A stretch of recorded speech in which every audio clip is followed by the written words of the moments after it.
Gününüzü xoş gördük. Biz sizinlə bu dəfə sinonimlər mövzusu ilə tanış olacağıq. Uşaqlar, gəlin ilk növbədə diqqət yetirək. Görək biz sinonimləri niyə öyrənirik? İlk öncə biz nəyi öyrənirik? Onun səbəbini bilməliyik ki, niyə mən bu mövzunu öyrəndim? Niyə öyrənməliyəm? Uşaqlar, sinonimlər bizim nitqimizdə cümlə qurarkən hər hansısa bir ifadəni işlədərkən həmən o yersiz təkrarların qarşısını almaq üçün istifadə olunur. Baxın, biz tutaq ki, cümlə qururuq. Bir cümlədə eyni sözü bir neçə dəfə təkrarlayırıq. Tutaq ki, hansısa bir söz deyək, mehriban sözünü deyək. Deyək ki, məsələn üçün, Gültəkin mehriban qızdır. O hamı ilə mehriban danışır, hamı ilə mehriban davranır. Baxın, mən mehriban sözünü bir neçə dəfə işlədirəm və yəqin ki, siz də gördünüz, bu bizə biraz daha darıxdırıcı gəlir, yorucu gəlir. Amma uşaqlar, həmən cümlənin daxilində biz mehriban sözünə yaxın olan, yəni ona yaxın mənalı bir sözlə əvəz etsək, görəcəyik ki, o zaman bizim cümləmiz, bizim nitqimiz daha təsirli olacaq. Baxın, mehriban sözünə yaxın mənalı söz kimi biz nəyi götürə bilərik uşaqlar? Səmimi sözünü. Deyə bilərik ki, Gültəkin mehriban qızdır. O hamı ilə səmimi davranır. Baxın, eyni mənanı verir. Sadəcə olaraq müxtəlif sözlərdir. Və qarşı tərəfdə o cümləni, o ifadəni sən işlədəndə onun üçün daha maraqlı gəlir. Daha ifadəli səslənir sənin cümlən. İndi gəlin, dil qaydası olaraq sinonimlərə diqqət yetirək. Görək, sinonimlər nəyə deyilir? Uşaqlar, baxın, deyilişi və yazılışı müxtəlif. Baxın, dedik, mehriban, səmimi. Gördünüz, yazılışı da, deyilişi də fərqlidir. Mehriban, səmimi. Hər birinin səs, hərf tərkibi müxtəlifdir. Amma mənaca eyni və ya yaxın olan sözləri sinonimlər deyilir. Yəqin ki, burası aydın oldu. İndi gəlin nümunələrə diqqət yetirək. Qalın, sıx. Baxın uşaqlar, yazılışı ilə deyilişi fərqlidir. Qalın, sıx. Hər birinin hərf, səs tərkibi müxtəlifdir. Amma mənaları eynidir. Deyir, söyləyir. Baxın, feildir. Deyir, deymək, söyləmək. Biri deyir, deyir, biri də söyləmək.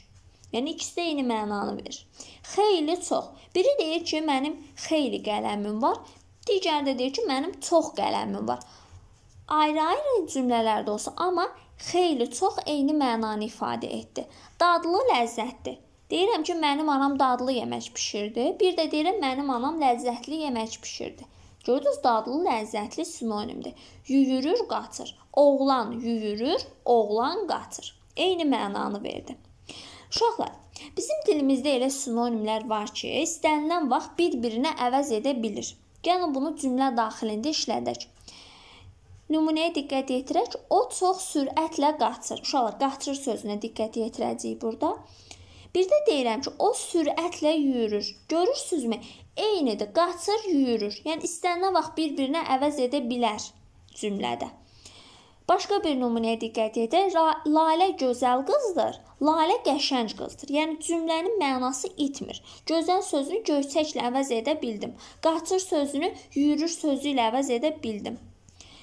İndi uşaqlar, digər nümunəmizə diqqət yetirək. Deyilir ki, elə sinonimlər də var ki, bir-birinə əvəz edə bilmir. Nümunəyə diqqət yetirək. Bu çox gözəl kitabdır. Uşaqlar, gözəl sözünə yaxın mənalı söz nədir? Göyçək, elə deyilmi? Gəlin, indi gözəl sözünü göyçək sözü ilə əvəz edək. Görək, bu cümlədə alına bilirmi? Bu çox göyçək kitabdır. Uşaqlar, deyə bilərəmmi belə? Xeyr, deyə bilmərəm. Görürsünüz, cümlədə biraz qəribəlik olur. O çox göyçək kitabdır. Deyə bilərəm, Lalə göyçək qızdır. O göyçək tutaq ki, qızdır. Bu cür ifadələr işlədə bilərəm. Amma o göyçək kitabdır, uyğun gəlmir. Deyə bilərəm, o çox maraqlı kitabdır. Amma göyçək kitabdır, deyə bilmərəm. Sonra, onun ürəyi ağrıyır. Uşaqlar, ürək sözünə yaxın mənalı söz hansı sözdür? Ürək, könül, qəlb. Biz bunu belə öyrənmişdik ki, bunlar bir-birinə yaxın mənalı sözlərdir. İndi gəlin, ürək sözün könül sözü ilə əvəz edək. Onun könlü ağrıyır. Belə deyə bilərəm? Xeyr, deyə bilmərəm. Demək olar, biz öyrəndik ki, bəzi sinonimlər cümlə daxilində bir-birinə əvəz edə bilir, bəziləri isə bir-birinə əvəz edə bilmir. Aha, isim, uşaqlar, sinonimlər Sinonimlər uşaqlar. Ən çox isim, sifət, feil, say bunların sinonimliyi daha çox olur. Baxın, insan, adam. Nə? İnsan. Nə? Adam. Görürsünüz, isimdir. Sonra qurd, canavar. İsimdir. Qəm, qüssə, kədər. Bunlar da sinonimdə isimlərə aiddir. Sifət uşaqlar.